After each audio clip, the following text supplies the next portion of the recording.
Samuel. 2 Samuel, chapter 1. After the death of Saul, David returned from striking down the Amalekites and stayed in Ziklag 2 days. On the 3rd day, a man arrived from Saul's camp with his clothes torn and dust on his head. When he came to David, he fell to the ground to pay him honor. "Where have you come from?" David asked him. He answered, "I have escaped from the Israelite camp." "What happened?" David asked. "Tell me." "The men fled from the battle," he replied. "Many of them fell and died. And Saul and his son Jonathan are dead." Then David said to the young man who brought him the report, "How do you know that Saul and his son Jonathan are dead?" "I happened to be on Mount Gilboa," the young man said, "and there was Saul leaning on his spear with the chariots and their drivers in hot pursuit. When he turned round and saw me, he called out to me, and I said, 'What can I do?' He asked me, 'Who are you?' 'An Amalekite,' I answered. Then he said to me, 'Stand here by me and kill me. I'm in the throes of death, but I'm still alive.' So I stood beside him and killed him, because I knew that after he had fallen he could not survive. And I took the crown that was on his head and the band on his arm, and have brought them here to my lord." Then David and all the men with him took hold of their clothes and tore them. They mourned and wept and fasted till evening for Saul and his son Jonathan, and for the army of the Lord and for the nation of Israel, because they had fallen by the sword. David said to the young man who brought him the report, "Where are you from?" "I am the son of a foreigner, an Amalekite," he answered. David asked him, "Why weren't you afraid to lift your hand to destroy the Lord's anointed?" Then David called one of his men and said, "Go, strike him down." So he struck him down, and he died. For David had said to him, "Your blood be on your own head. Your own mouth testified against you when you said, 'I killed the Lord's anointed.'" David took up this lament concerning Saul and his son Jonathan, and he ordered that the people of Judah be taught this lament of the bow. It is written in the book of Jasher. "A gazelle lies slain on your heights, Israel. How the mighty have fallen! Tell it not in Gath, proclaim it not in the streets of Ashkelon, lest the daughters of the Philistines be glad, lest the daughters of the uncircumcised rejoice. Mountains of Gilboa, may you have neither dew nor rain. May no showers fall on your terraced fields. For there the shield of the mighty was despised, the shield of Saul, no longer rubbed with oil. From the blood of the slain, from the flesh of the mighty, the bow of Jonathan did not turn back. The sword of Saul did not return unsatisfied. Saul and Jonathan, in life they were loved and admired, and in death they were not parted. They were swifter than eagles, they were stronger than lions. Daughters of Israel, weep for Saul, who clothed you in scarlet and finery, who adorned your garments with ornaments of gold. How the mighty have fallen in battle! Jonathan lies slain on your heights. I grieve for you, Jonathan, my brother. You were very dear to me. Your love for me was wonderful, more wonderful than that of women. How the mighty have fallen! The weapons of war have perished." 2 Samuel, chapter 2. In the course of time, David inquired of the Lord. "Shall I go up to one of the towns of Judah?" he asked. The Lord said, "Go up." David asked, "Where shall I go?" "To Hebron," the Lord answered. So David went up there with his 2 wives, Ahinoam of Jezreel and Abigail, the widow of Nabal of Carmel. David also took the men who were with him, each with his family, and they settled in Hebron and its towns. Then the men of Judah came to Hebron, and there they anointed David king over the tribe of Judah. When David was told that it was the men from Jabesh-Gilead who had buried Saul, he sent messengers to them to say to them, "The Lord bless you for showing this kindness to Saul your master by burying him. May the Lord now show you kindness and faithfulness, and I too will show you the same favor because you have done this. Now then, be strong and brave, for Saul your master is dead, and the people of Judah have anointed me king over them." Meanwhile, Abner, son of Ner, the commander of Saul's army, had taken Ishbosheth, son of Saul, and brought him over to Mahanaim.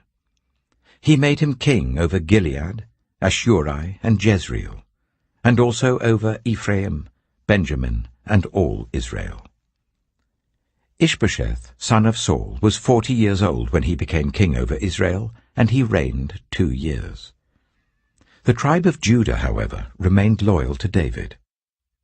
The length of time David was king in Hebron over Judah was 7 years and 6 months. Abner, son of Ner, together with the men of Ishbosheth, son of Saul, left Mahanaim and went to Gibeon. Joab, son of Zeruiah, and David's men went out and met them at the pool of Gibeon. One group sat down on one side of the pool, and one group on the other side. Then Abner said to Joab, "Let's have some of the young men get up and fight hand to hand in front of us." "All right, let them do it," Joab said. So they stood up and were counted. 12 men for Benjamin and Ishbosheth, son of Saul, and 12 for David. Then each man grabbed his opponent by the head and thrust his dagger into his opponent's side, and they fell down together. So that place in Gibeon was called Helkath Hazurim. The battle that day was very fierce, and Abner and the Israelites were defeated by David's men. The 3 sons of Zeruiah were there, Joab, Abishai, and Asahel. Now Asahel was as fleet-footed as a wild gazelle. He chased Abner, turning neither to the right nor to the left as he pursued him. Abner looked behind him and asked, "Is that you, Asahel?" "It is," he answered. Then Abner said to him, "Turn aside to the right or to the left. Take on one of the young men and strip him of his weapons." But Asahel would not stop chasing him. Again Abner warned Asahel, "Stop chasing me. Why should I strike you down? How could I look your brother Joab in the face?" But Asahel refused to give up the pursuit. So Abner thrust the butt of his spear into Asahel's stomach, and the spear came out through his back. He fell there and died on the spot. And every man stopped when he came to the place where Asahel had fallen and died. But Joab and Abishai pursued Abner, and as the sun was setting they came to the hill of Ammah, near Giah, on the way to the wasteland of Gibeon. Then the men of Benjamin rallied behind Abner. They formed themselves into a group and took their stand on top of a hill. Abner called out to Joab, "Must the sword devour forever? Don't you realize that this will end in bitterness? How long before you order your men to stop pursuing their fellow Israelites?" Joab answered, "As surely as God lives, if you had not spoken, the men would have continued pursuing them until morning." So Joab blew the trumpet, and all the troops came to a halt. They no longer pursued Israel, nor did they fight any more. All that night Abner and his men marched through the Arabah. They crossed the Jordan, continued through the morning hours, and came to Mahanaim. Then Joab stopped pursuing Abner and assembled the whole army. Besides Asahel, 19 of David's men were found missing. But David's men had killed 360 Benjaminites who were with Abner. They took Asahel and buried him in his father's tomb at Bethlehem. Then Joab and his men marched all night and arrived at Hebron by daybreak. 2 Samuel chapter 3.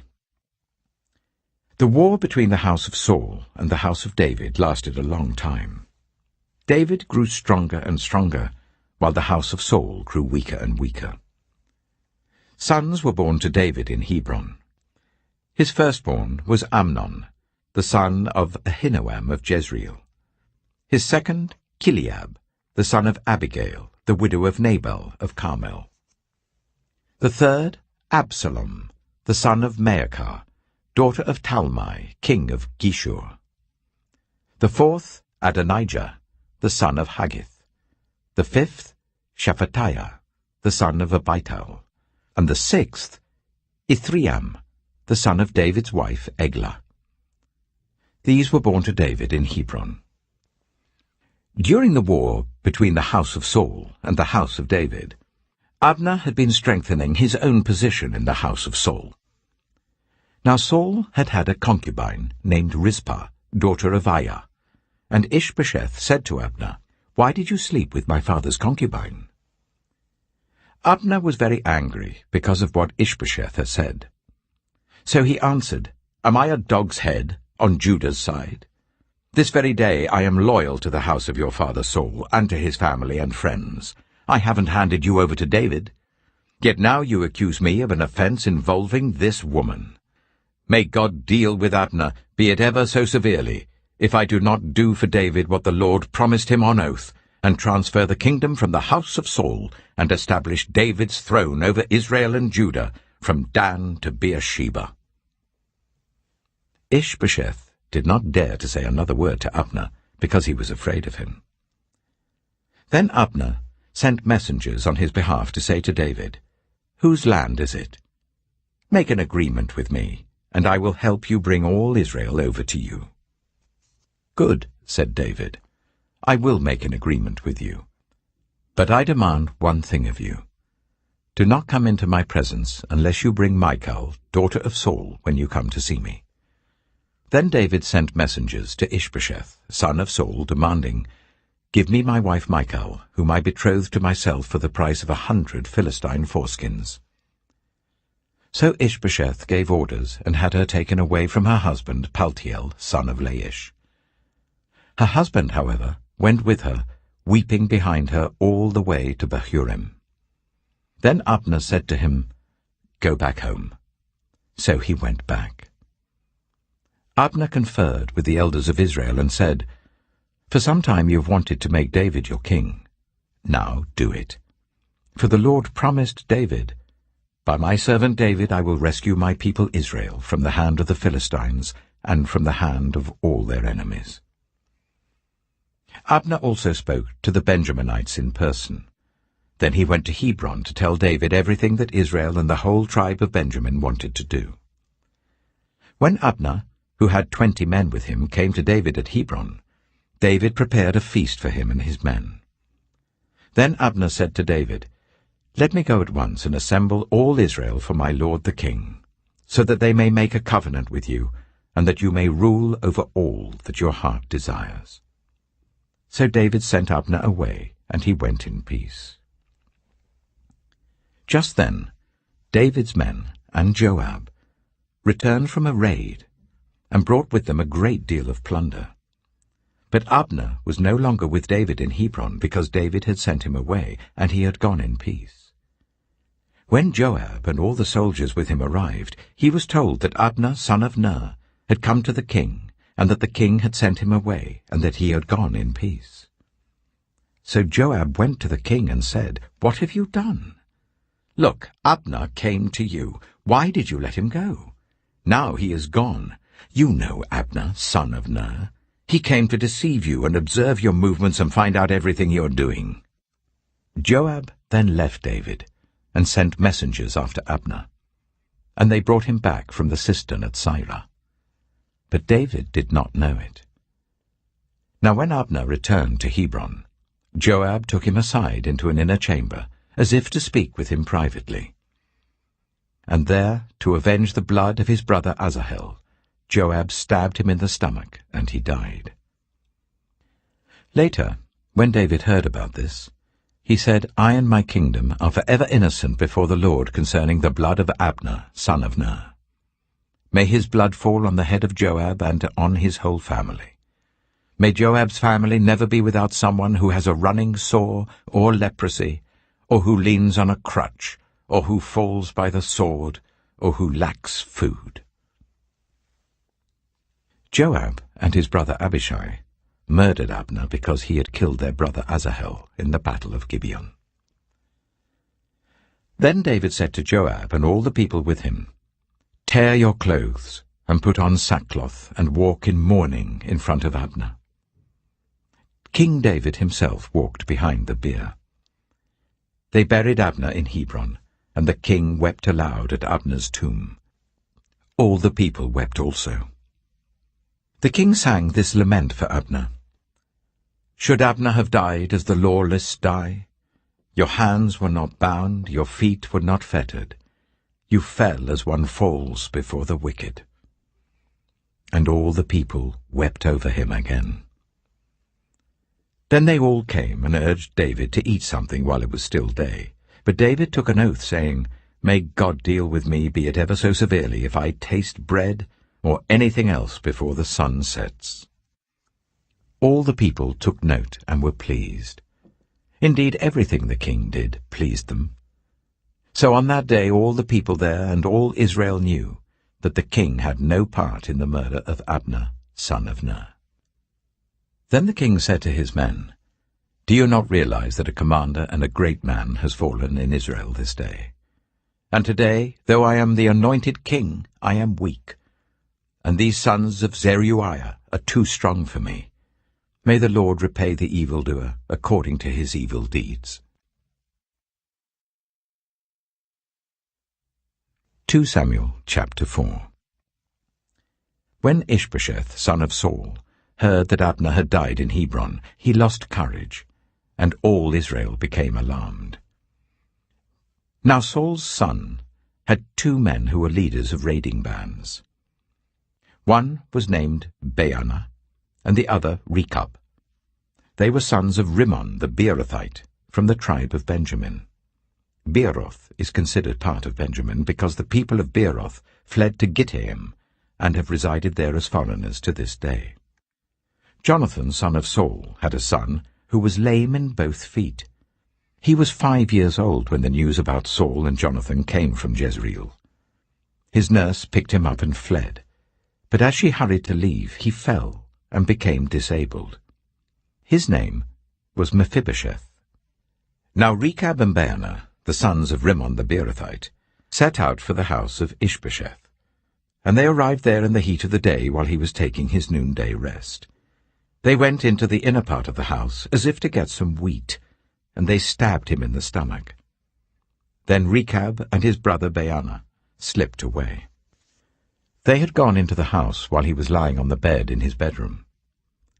After they stabbed and killed him, they cut off his head.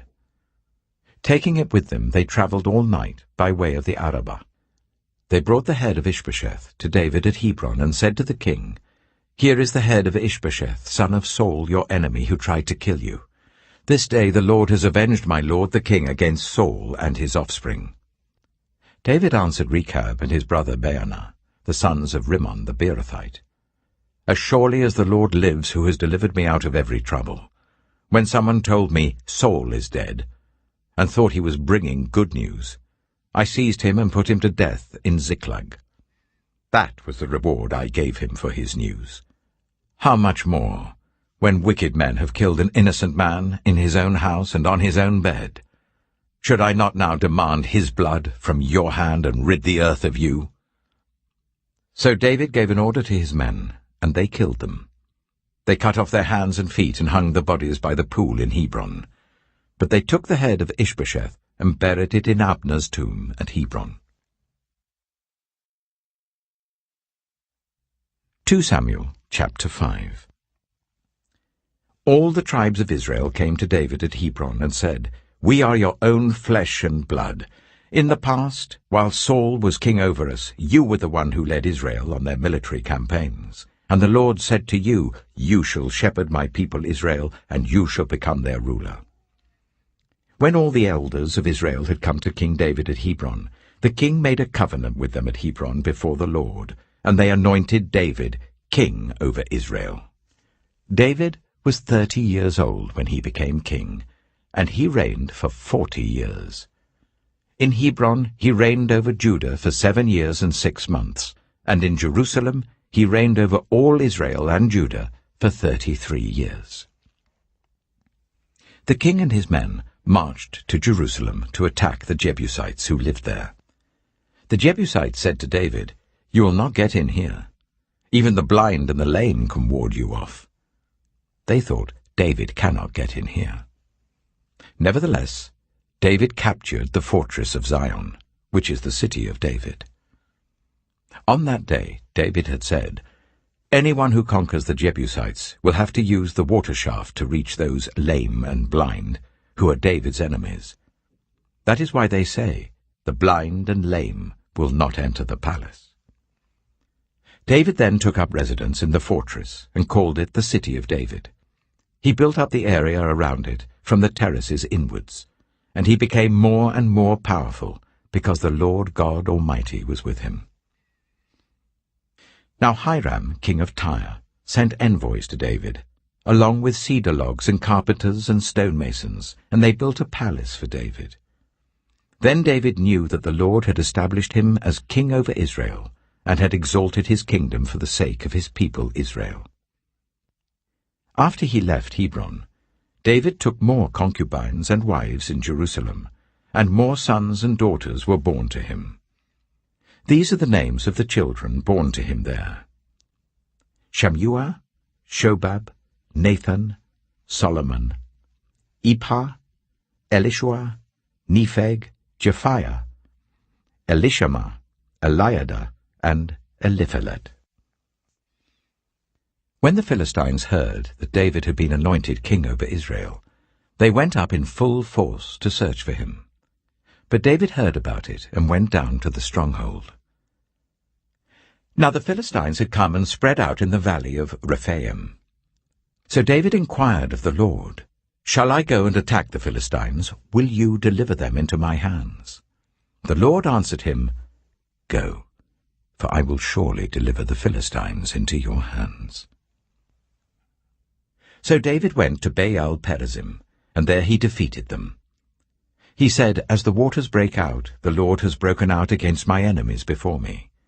So that place was called Baal-perazim.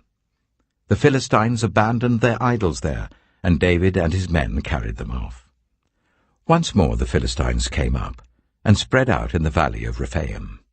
So David inquired of the Lord, and he answered, "Do not go straight up, but circle round behind them and attack them in front of the poplar trees.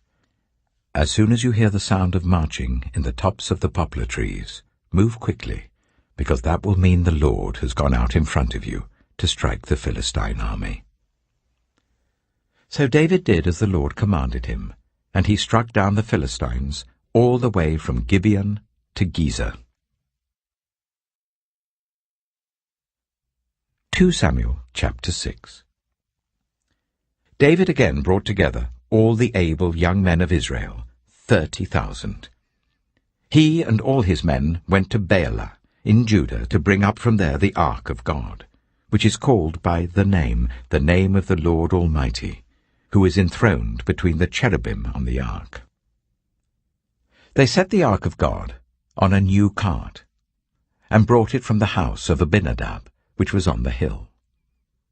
Uzzah and Ahio, sons of Abinadab, were guiding the new cart with the ark of God on it, and Ahio was walking in front of it. David and all Israel were celebrating with all their might before the Lord, with castanets, harps, lyres, tambourines, rattles, and cymbals. When they came to the threshing floor of Nachon, Uzzah reached out and took hold of the ark of God because the oxen stumbled. The Lord's anger burned against Uzzah because of his irreverent act. Therefore God struck him down, and he died there beside the ark of God. Then David was angry because the Lord's wrath had broken out against Uzzah, and to this day that place is called Perez Uzzah. David was afraid of the Lord that day, and said, "How can the ark of the Lord ever come to me?" He was not willing to take the ark of the Lord to be with him in the city of David. Instead, he took it to the house of Obed-Edom, the Gittite. The ark of the Lord remained in the house of Obed-Edom the Gittite for 3 months, and the Lord blessed him and his entire household. Now King David was told, "The Lord has blessed the household of Obed-Edom, and everything he has, because of the ark of God." So David went to bring up the ark of God from the house of Obed-Edom to the city of David with rejoicing. When those who were carrying the ark of the Lord had taken 6 steps, he sacrificed a bull and a fattened calf. Wearing a linen ephod, David was dancing before the Lord with all his might, while he and all Israel were bringing up the ark of the Lord with shouts and the sound of trumpets. As the ark of the Lord was entering the city of David, Michal, daughter of Saul, watched from a window, and when she saw King David leaping and dancing before the Lord, she despised him in her heart. They brought the ark of the Lord and set it in its place inside the tent that David had pitched for it, and David sacrificed burnt offerings and fellowship offerings before the Lord. After he had finished sacrificing the burnt offerings and fellowship offerings, he blessed the people in the name of the Lord Almighty. Then he gave a loaf of bread, a cake of dates, and a cake of raisins to each person in the whole crowd of Israelites, both men and women, and all the people went to their homes.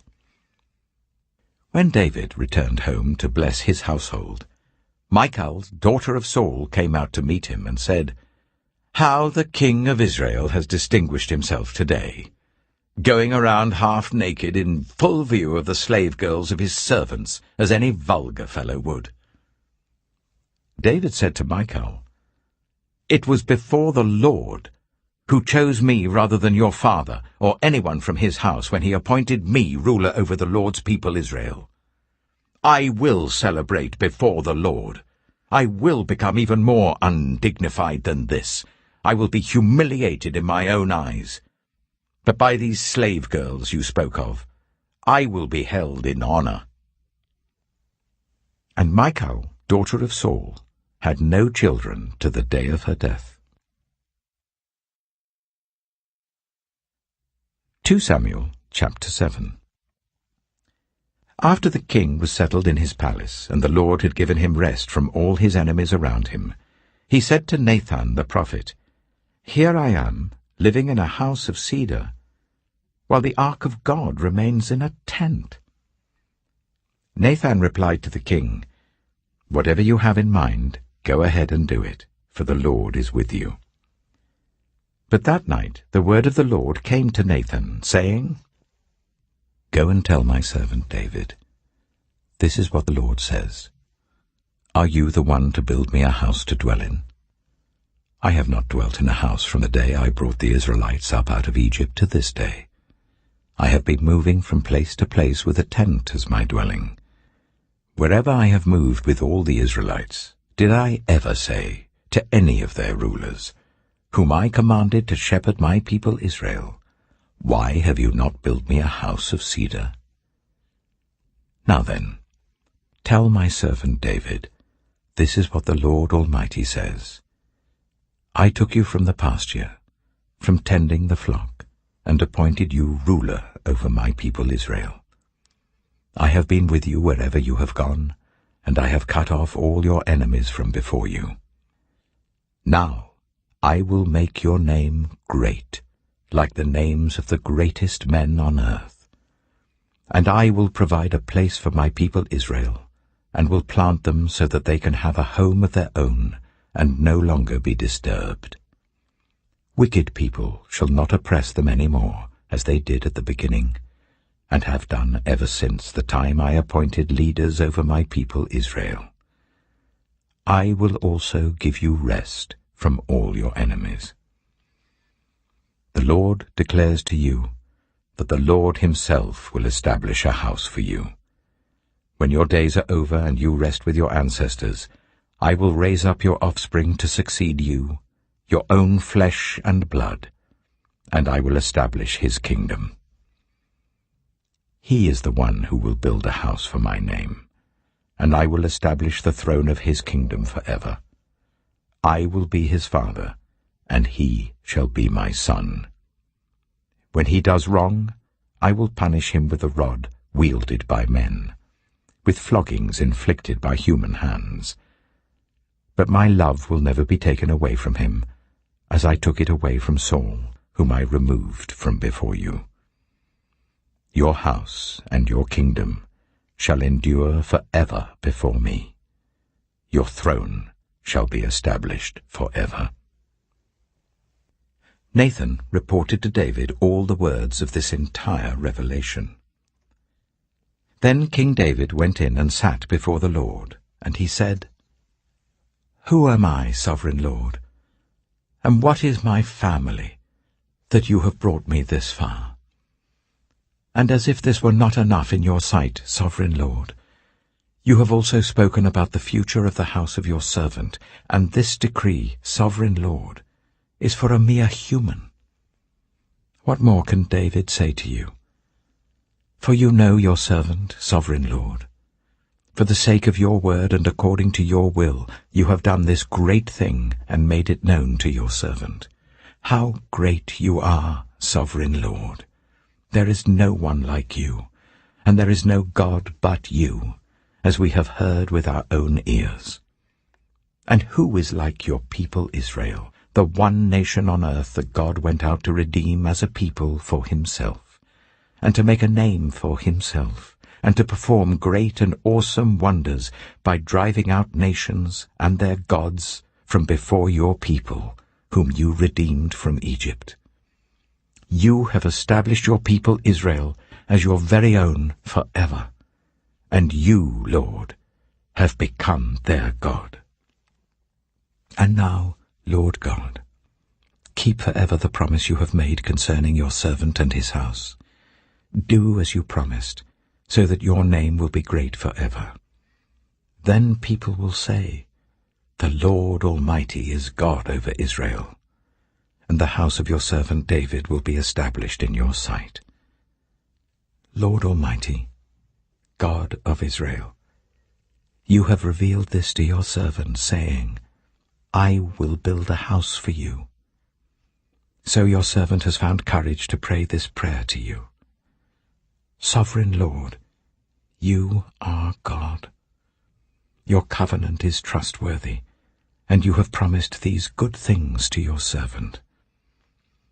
Now be pleased to bless the house of your servant, that it may continue forever in your sight. For you, sovereign Lord, have spoken, and with your blessing the house of your servant will be blessed forever. 2 Samuel chapter 8. In the course of time, David defeated the Philistines and subdued them. And he took Metheg-Ammah from the control of the Philistines. David also defeated the Moabites. He made them lie down on the ground and measured them off with a length of cord. Every 2 lengths of them were put to death, and the 3rd length was allowed to live. So the Moabites became subject to David and brought him tribute. Moreover, David defeated Hadadezer, son of Rehob, king of Zobah, when he went to restore his monument at the river Euphrates. David captured 1,000 of his chariots, 7,000 charioteers, and 20,000 foot soldiers. He hamstrung all but 100 of the chariot horses. When the Arameans of Damascus came to help Hadadezer, king of Zobah, David struck down 22,000 of them. He put garrisons in the Aramean kingdom of Damascus, and the Arameans became subject to him and brought tribute. The Lord gave David victory wherever he went. David took the gold shields that belonged to the officers of Hadadezer and brought them to Jerusalem. From Tebah and Berothai, towns that belonged to Hadadezer, King David took a great quantity of bronze. When Tou, king of Hamath, heard that David had defeated the entire army of Hadadezer, he sent his son Joram to King David to greet him and congratulate him on his victory in battle over Hadadezer, who had been at war with Tou. Joram brought with him articles of silver, of gold, and of bronze.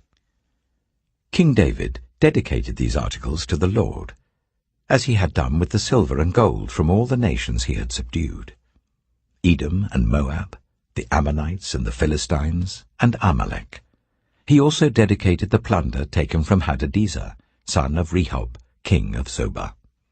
And David became famous after he returned from striking down 18,000 Edomites in the valley of Salt. He put garrisons throughout Edom, and all the Edomites became subject to David. The Lord gave David victory wherever he went. David reigned over all Israel, doing what was just and right for all his people. Joab, son of Zeruiah, was over the army. Jehoshaphat, son of Ahilud, was recorder. Zadok, son of Ahitub, and Ahimelech, son of Abiathar, were priests. Sariah was secretary. Benaiah, son of Jehoiada, was over the Kerethites and Pelethites, and David's sons were priests. 2 Samuel chapter 9. David asked, "Is there anyone still left of the house of Saul, to whom I can show kindness for Jonathan's sake?" Now there was a servant of Saul's household named Ziba. They summoned him to appear before David, and the king said to him, "Are you Ziba?" "At your service," he replied. The king asked, "Is there no one still alive from the house of Saul, to whom I can show God's kindness?" Ziba answered the king, "There is still a son of Jonathan. He is lame in both feet." "Where is he?" the king asked. Ziba answered, "He is at the house of Machir, son of Amiel, in Lo-debar." So King David had him brought from Lo-debar, from the house of Machir, son of Amiel. When Mephibosheth, son of Jonathan, the son of Saul, came to David, he bowed down to pay him honor. David said, "Mephibosheth." "At your service," he replied. "Don't be afraid," David said to him, "for I will surely show you kindness for the sake of your father Jonathan. I will restore to you all the land that belonged to your grandfather Saul, and you will always eat at my table." Mephibosheth bowed down and said, "What is your servant, that you should notice a dead dog like me?" Then the king summoned Ziba, Saul's steward, and said to him, "I have given your master's grandson everything that belonged to Saul and his family. You and your sons and your servants are to farm the land for him and bring in the crops, so that your master's grandson may be provided for. And Mephibosheth, grandson of your master, will always eat at my table." Now Ziba had 15 sons and 20 servants. Then Ziba said to the king, "Your servant will do whatever my lord the king commands his servant to do."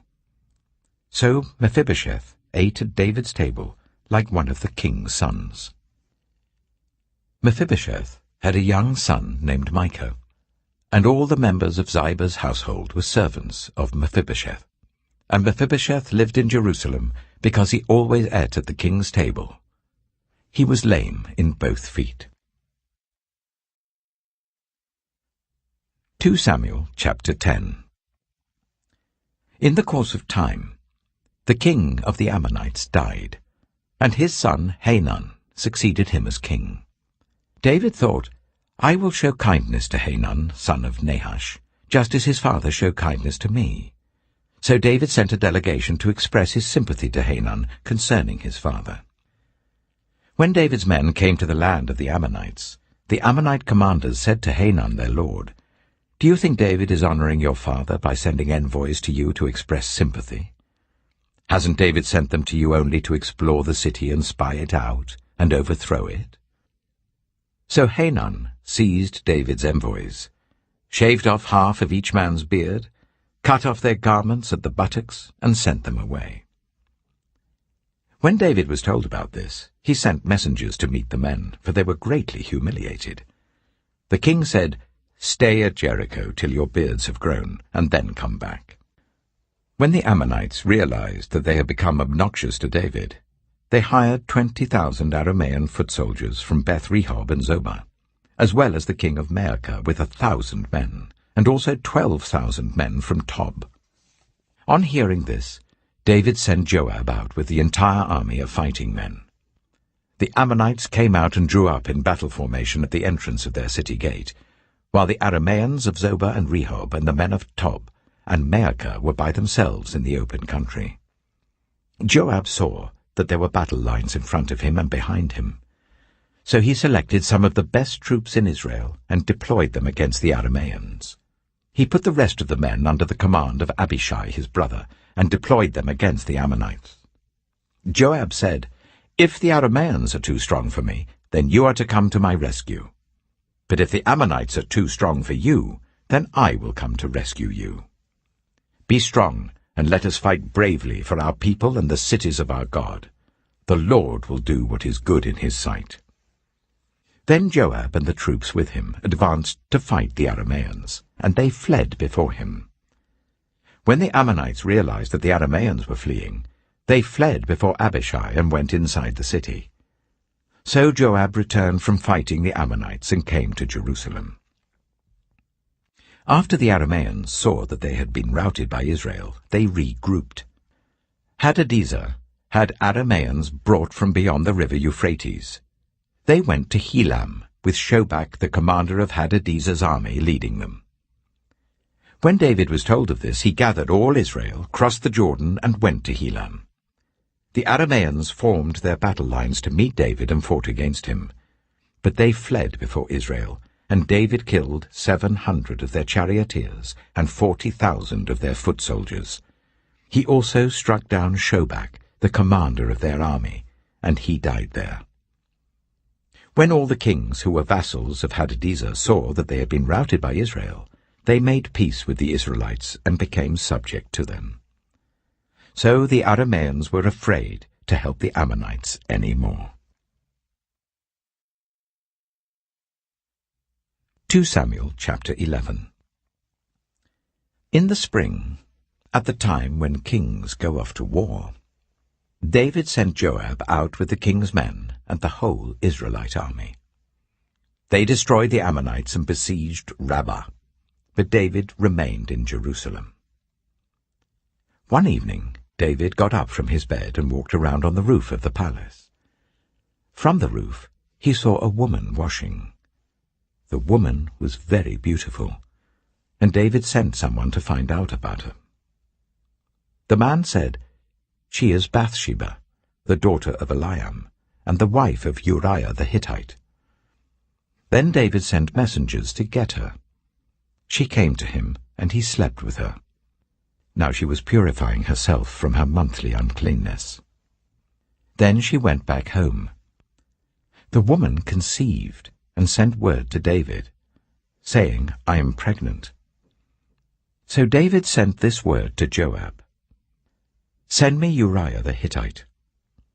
And Joab sent him to David. When Uriah came to him, David asked him how Joab was, how the soldiers were, and how the war was going.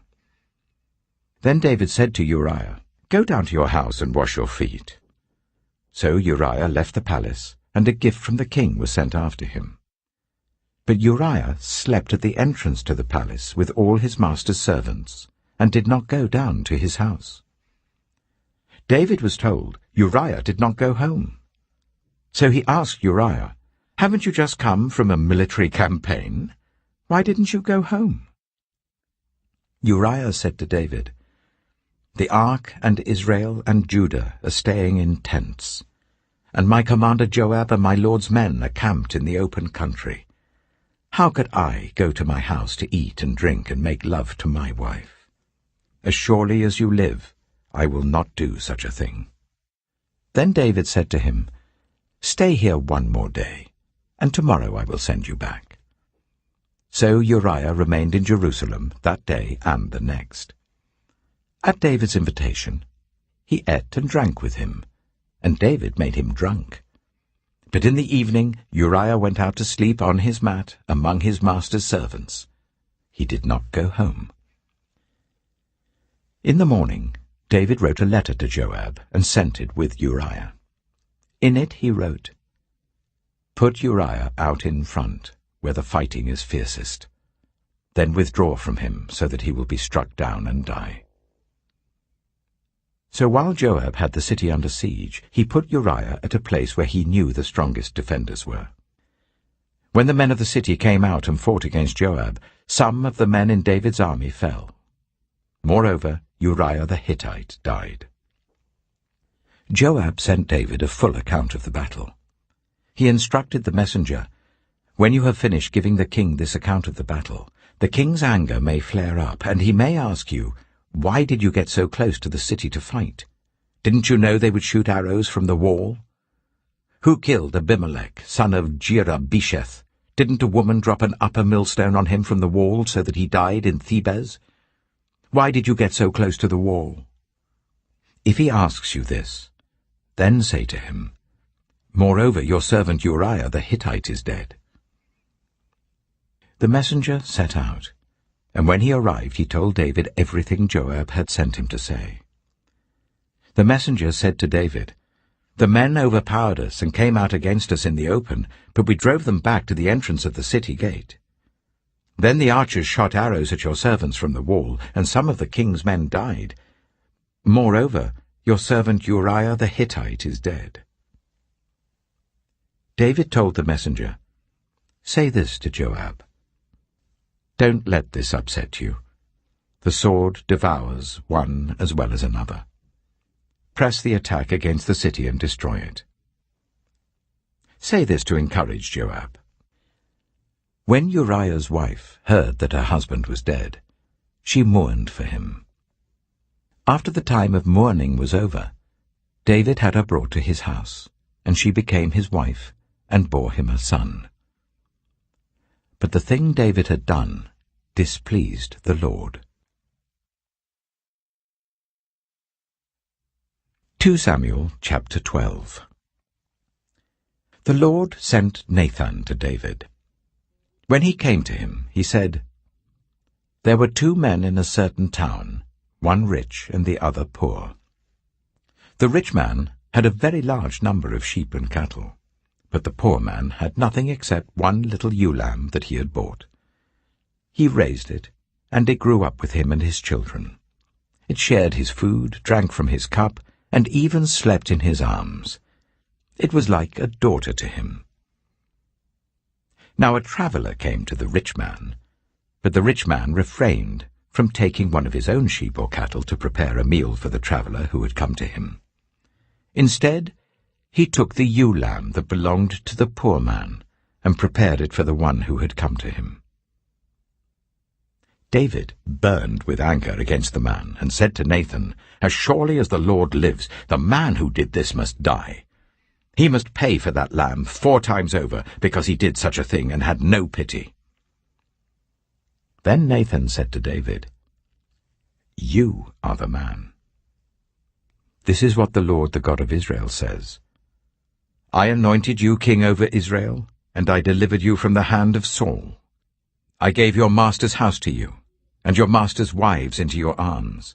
I gave you all Israel and Judah. And if all this had been too little, I would have given you even more. Why did you despise the word of the Lord by doing what is evil in his eyes? You struck down Uriah the Hittite with the sword and took his wife to be your own. You killed him with the sword of the Ammonites. Now, therefore, the sword shall never depart from your house, because you despised me and took the wife of Uriah the Hittite to be your own. This is what the Lord says. Out of your own household I'm going to bring calamity on you. Before your very eyes I will take your wives and give them to one who is close to you, and he will sleep with your wives in broad daylight. You did it in secret, but I will do this thing in broad daylight before all Israel. Then David said to Nathan, I have sinned against the Lord. Nathan replied, The Lord has taken away your sin. You're not going to die. But because by doing this you have shown utter contempt for the Lord, the son born to you will die. After Nathan had gone home, the Lord struck the child that Uriah's wife had borne to David, and he became ill. David pleaded with God for the child. He fasted and spent the nights lying in sackcloth on the ground. The elders of his household stood beside him to get him up from the ground, but he refused, and he would not eat any food with them. On the 7th day, the child died. David's attendants were afraid to tell him that the child was dead, for they thought, while the child was still living, he wouldn't listen to us when we spoke to him. How can we now tell him the child is dead? He may do something desperate. David noticed that his attendants were whispering among themselves, and he realized that the child was dead. "Is the child dead?" he asked. "Yes," they replied, "he is dead." Then David got up from the ground. After he had washed, put on lotions and changed his clothes, he went into the house of the Lord and worshipped. Then he went to his own house, and at his request they served him food, and he ate. His attendants asked him, "Why are you acting in this way? While the child was alive, you fasted and wept, but now that the child is dead, you get up and eat." He answered, "While the child was alive, I fasted and wept. I thought, who knows? The Lord may be gracious to me and let the child live. But now that he is dead, why should I go on fasting? Can I bring him back again? I will go to him, but he will not return to me." Then David comforted his wife Bathsheba, and he went to her and made love to her. She gave birth to a son, and they named him Solomon. The Lord loved him, and because the Lord loved him, he sent word through Nathan the prophet to name him Jedidiah. Meanwhile, Joab fought against Rabbah of the Ammonites and captured the royal citadel. Joab then sent messengers to David, saying, "I have fought against Rabbah and taken its water supply. Now muster the rest of the troops and besiege the city and capture it. Otherwise I shall take the city, and it will be named after me." So David mustered the entire army and went to Rabbah, and attacked and captured it. David took the crown from their king's head, and it was placed on his own head. It weighed 1 talent of gold, and it was set with precious stones. David took a great quantity of plunder from the city, and brought out the people who were there, consigning them to labor with saws and with iron picks and axes, and he made them work at brickmaking. David did this to all the Ammonite towns. Then he and his entire army returned to Jerusalem. 2 Samuel chapter 13. In the course of time, Amnon, son of David, fell in love with Tamar, the beautiful sister of Absalom, son of David. Amnon became so obsessed with his sister Tamar that he made himself ill. She was a virgin, and it seemed impossible for him to do anything to her. Now Amnon had an adviser named Jonadab, son of Shimeah, David's brother. Jonadab was a very shrewd man. He asked Amnon, "Why do you, the king's son, look so haggard morning after morning? Won't you tell me?" Amnon said to him, "I'm in love with Tamar, my brother Absalom's sister." "Go to bed and pretend to be ill," Jonadab said. "When your father comes to see you, say to him, 'I would like my sister Tamar to come and give me something to eat. Let her prepare the food in my sight, so that I may watch her and then eat it from her hand.'" So Amnon lay down and pretended to be ill. When the king came to see him, Amnon said to him, "I would like my sister Tamar to come and make some special bread in my sight, so that I may eat from her hand." David sent word to Tamar at the palace, "Go to the house of your brother Amnon and prepare some food for him." So Tamar went to the house of her brother Amnon, who was lying down. She took some dough, kneaded it, made the bread in his sight, and baked it. Then she took the pan and served him the bread, but he refused to eat. "Send everyone out of here," Amnon said. So everyone left him. Then Amnon said to Tamar, "Bring the food here into my bedroom, so that I may eat it from your hand." And Tamar took the bread she had prepared and brought it to her brother Amnon in his bedroom. But when she took it to him to eat, he grabbed her and said, "Come to bed with me, my sister." "No, my brother," she said to him, "don't force me. Such a thing should not be done in Israel. Don't do this wicked thing. What about me? Where could I get rid of my disgrace? And what about you? You would be like one of the wicked fools in Israel. Please speak to the king. He will not keep me from being married to you." But he refused to listen to her, and since he was stronger than she, he raped her. Then Amnon hated her with intense hatred. In fact, he hated her more than he had loved her. Amnon said to her, "Get up and get out." "No," she said to him. "Sending me away would be a greater wrong than what you have already done to me." But he refused to listen to her. He called his personal servant and said, "Get this woman out of my sight and bolt the door after her." So his servant put her out and bolted the door after her. She was wearing an ornate robe, for this was the kind of garment the virgin daughters of the king wore.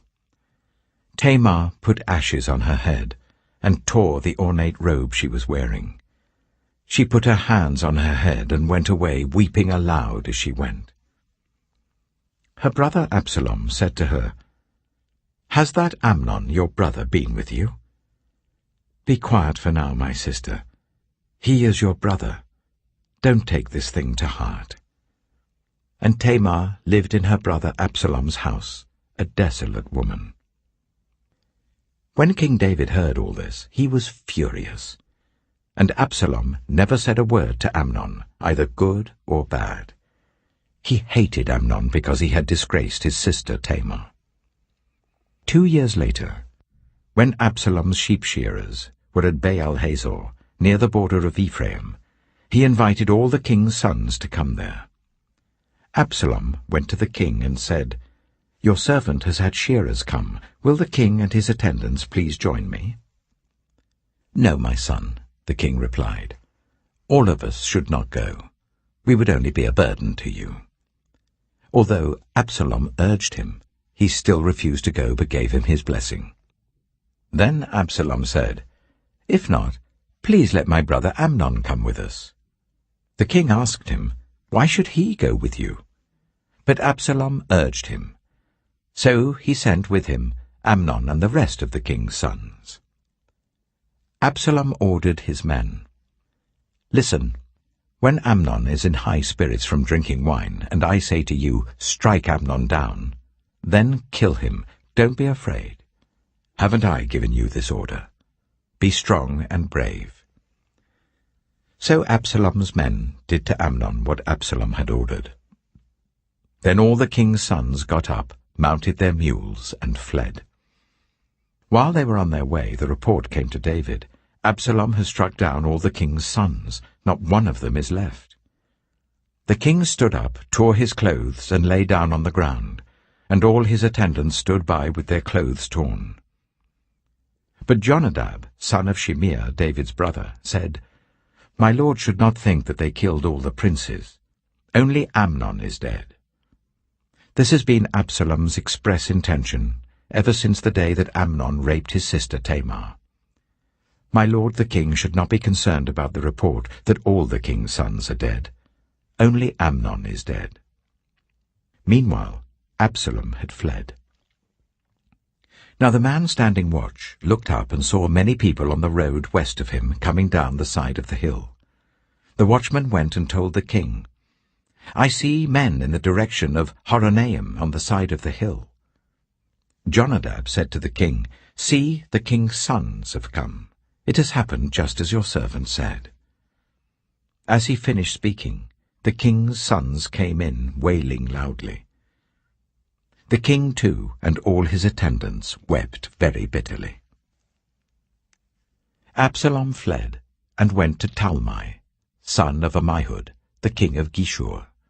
But King David mourned many days for his son. After Absalom fled and went to Geshur, he stayed there for 3 years, and King David longed to go to Absalom, for he was consoled concerning Amnon's death. 2 Samuel chapter 14. Joab, son of Zeruiah, knew that the king's heart longed for Absalom. So Joab sent someone to Tekoa, and had a wise woman brought from there. He said to her, "Pretend you are in mourning. Dress in mourning clothes, and don't use any cosmetic lotions. Act like a woman who has spent many days grieving for the dead. Then go to the king and speak these words to him." And Joab put the words in her mouth. When the woman from Tekoa went to the king, she fell with her face to the ground to pay him honor, and she said, "Help me, your majesty." The king asked her, "What is troubling you?" She said, "I am a widow. My husband is dead. I, your servant, had 2 sons. They got into a fight with each other in the field, and no one was there to separate them. One struck the other and killed him. Now the whole clan has risen up against your servant.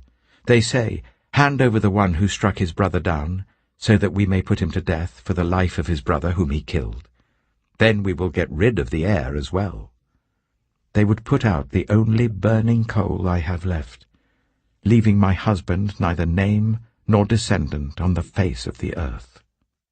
The king said to the woman, "Go home, and I will issue an order on your behalf." But the woman from Tekoa said to him, "Let my lord the king pardon me and my family, and let the king and his throne be without guilt." The king replied, "If anyone says anything to you, bring them to me, and they will not bother you again." She said, "Then let the king invoke the Lord his God, to prevent the avenger of blood from adding to this destruction, so that my son shall not be destroyed." "As surely as the Lord lives," he said, "not one hair of your son's head will fall to the ground." Then the woman said, "Let your servant speak a word to my lord the king." "Speak," he replied. The woman said, "Why then have you devised a thing like this against the people of God? When the king says this, does he not convict himself? For the king has not brought back his banished son. Like water spilled on the ground which cannot be recovered, so we must die. But that is not what God desires. Rather he devises ways so that a banished person does not remain banished from him.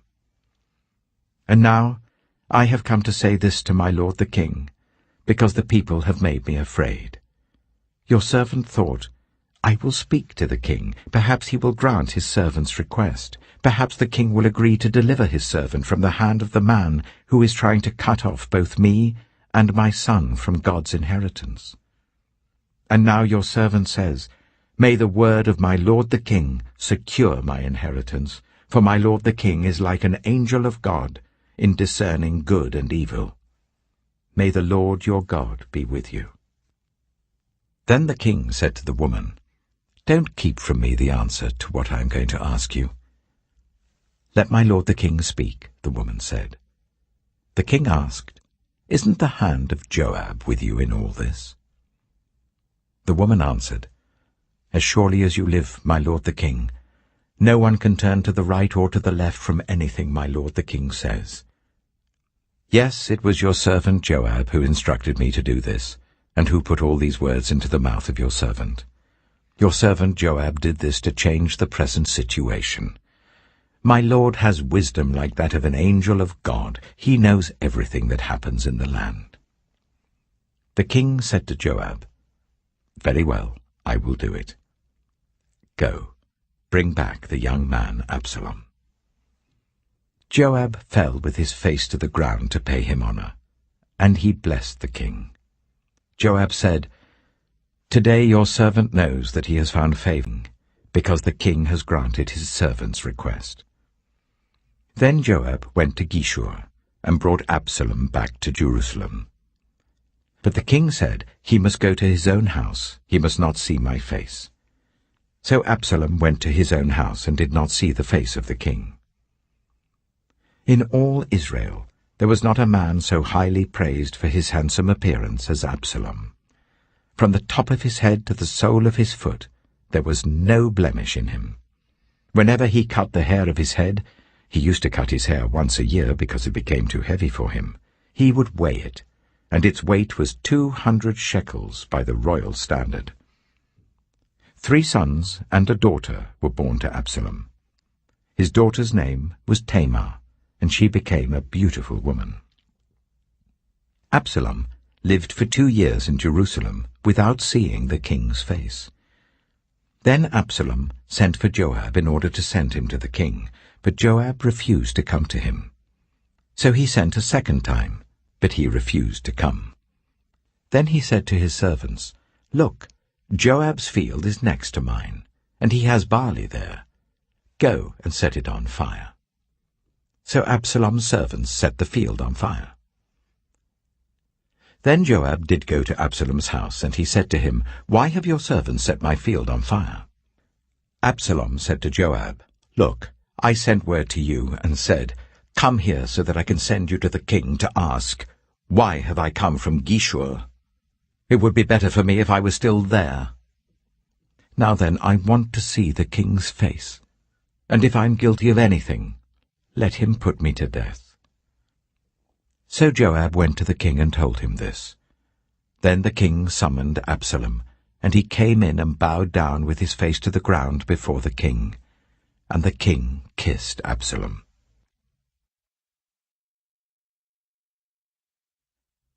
2 Samuel chapter 15.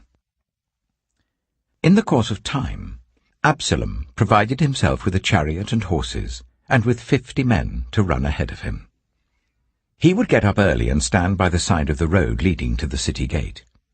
Whenever anyone came with a complaint to be placed before the king for a decision, Absalom would call out to him, "What town are you from?" He would answer, "Your servant is from one of the tribes of Israel." Then Absalom would say to him, "Look, your claims are valid and proper, but there is no representative of the king to hear you." And Absalom would add, "If only I were appointed judge in the land, then everyone who has a complaint or case could come to me, and I would see that they receive justice." Also, whenever anyone approached him to bow down before him, Absalom would reach out his hand, take hold of him, and kiss him. Absalom behaved in this way towards all the Israelites who came to the king asking for justice, and so he stole the hearts of the people of Israel. At the end of 4 years, Absalom said to the king, "Let me go to Hebron and fulfill a vow I made to the Lord.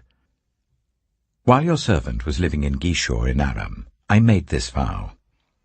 If the Lord takes me back to Jerusalem, I will worship the Lord in Hebron." The king said to him, "Go in peace." So he went to Hebron. Then Absalom sent secret messengers throughout the tribes of Israel to say, "As soon as you hear the sound of the trumpets, then say, 'Absalom is king in Hebron.'" 200 men from Jerusalem had accompanied Absalom. They had been invited as guests and went quite innocently, knowing nothing about the matter. While Absalom was offering sacrifices, he also sent for Ahithophel, the Gilonite, David's counselor, to come from Gilo, his hometown. And so the conspiracy gained strength, and Absalom's following kept on increasing. A messenger came and told David, "The hearts of the people of Israel are with Absalom." Then David said to all his officials who were with him in Jerusalem, "Come, we must flee, or none of us will escape from Absalom. We must leave immediately, or he will move quickly to overtake us and bring ruin on us, and put the city to the sword." The king's officials answered him, "Your servants are ready to do whatever our lord the king chooses." The king set out, with his entire household following him. But he left 10 concubines to take care of the palace. So the king set out, with all the people following him, and they halted at the edge of the city. All his men marched past him, along with all the Kerethites and the Pelethites, and all the 600 Gittites who had accompanied him from Gath marched before the king.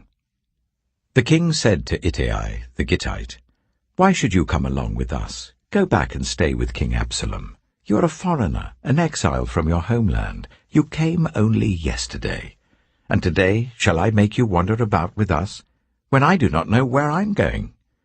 Go back and take your people with you. May the Lord show you kindness and faithfulness." But Ittai replied to the king, "As surely as the Lord lives, and as my lord the king lives, wherever my lord the king may be, whether it means life or death, there will your servant be." David said to Ittai, "Go ahead, march on." So Ittai the Gittite marched on with all his men and the families that were with him. The whole countryside wept aloud as all the people passed by. The king also crossed the Kidron Valley, and all the people moved on towards the wilderness. Zadok was there too, and all the Levites who were with him were carrying the Ark of the Covenant of God. They set down the ark of God, and Abiathar offered sacrifices until all the people had finished leaving the city. Then the king said to Zadok, "Take the ark of God back into the city. If I find favor in the Lord's eyes, he will bring me back and let me see it and his dwelling place again. But if he says, I am not pleased with you, then I am ready. Let him do to me whatever seems good to him."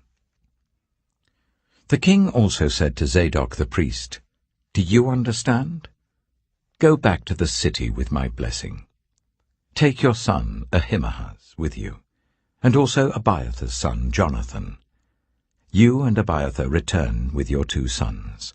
I will wait at the fords in the wilderness until word comes from you to inform me." So Zadok and Abiathar took the ark of God back to Jerusalem and stayed there. But David continued up the Mount of Olives, weeping as he went. His head was covered, and he was barefoot. All the people with him covered their heads too, and were weeping as they went up. Now David had been told Ahithophel is among the conspirators with Absalom. So David prayed, "Lord, turn Ahithophel's counsel into foolishness." When David arrived at the summit, where people used to worship God, Hushai the Archite was there to meet him, his robe torn and dust on his head. David said to him, "If you go with me, you will be a burden to me. But if you return to the city and say to Absalom, 'Your Majesty, I will be your servant. I was your father's servant in the past, but now I will be your servant,' then you can help me by frustrating Ahithophel's advice. Won't the priests Zadok and Abiathar be there with you? Tell them anything you hear in the king's palace." Their 2 sons, Ahimaaz son of Zadok and Jonathan son of Abiathar, are there with them. Send them to me with anything you hear." So Hushai, David's confidant, arrived at Jerusalem as Absalom was entering the city. 2 Samuel chapter 16. When David had gone a short distance beyond the summit, there was Ziba, the steward of Mephibosheth, waiting to meet him. He had a string of donkeys saddled and loaded with 200 loaves of bread, 100 cakes of raisins, 100 cakes of figs, and a skin of wine. The king asked Ziba, "Why have you brought these?" Ziba answered, "The donkeys are for the king's household to ride on, the bread and fruit are for the men to eat, and the wine is to refresh those who become exhausted in the wilderness." The king then asked, "Where is your master's grandson?" Ziba said to him, "He is staying in Jerusalem because he thinks, 'Today the Israelites will restore to me my grandfather's kingdom.'" Then the king said to Ziba, "All that belonged to Mephibosheth is now yours." "I humbly bow," Ziba said. "May I find favor in your eyes, my lord the king." As King David approached Bahurim, a man from the same clan as Saul's family came out from there. His name was Shimei, the son of Jirah, and he cursed as he came out. He pelted David and all the king's officials with stones, though all the troops in the special guard were on David's right and left. As he cursed, Shimei said, get out, you murderer, you scoundrel! The Lord has repaid you for all the blood you shed in the household of Saul, in whose place you have reigned. The Lord has given the kingdom into the hands of your son Absalom. You have come to ruin because you are a murderer." Then Abishai, son of Zeruiah, said to the king, "Why should this dead dog curse my lord the king? Let me go over and cut off his head." But the king said, "What does this have to do with you, you sons of Zeruiah? If he is cursing because the Lord said to him, 'Curse David,' who can ask, 'Why do you do this?'" David then said to Abishai and all his officials, "My son, my own flesh and blood, is trying to kill me. How much more then this Benjaminite? Leave him alone, let him curse, for the Lord has told him to. It may be that the Lord will look upon my misery and restore to me his covenant blessing instead of his curse today." So David and his men continued along the road, while Shimei was going along the hillside opposite him, cursing as he went and throwing stones at him and showering him with dirt. The king and all the people with him arrived at their destination exhausted, and there he refreshed himself.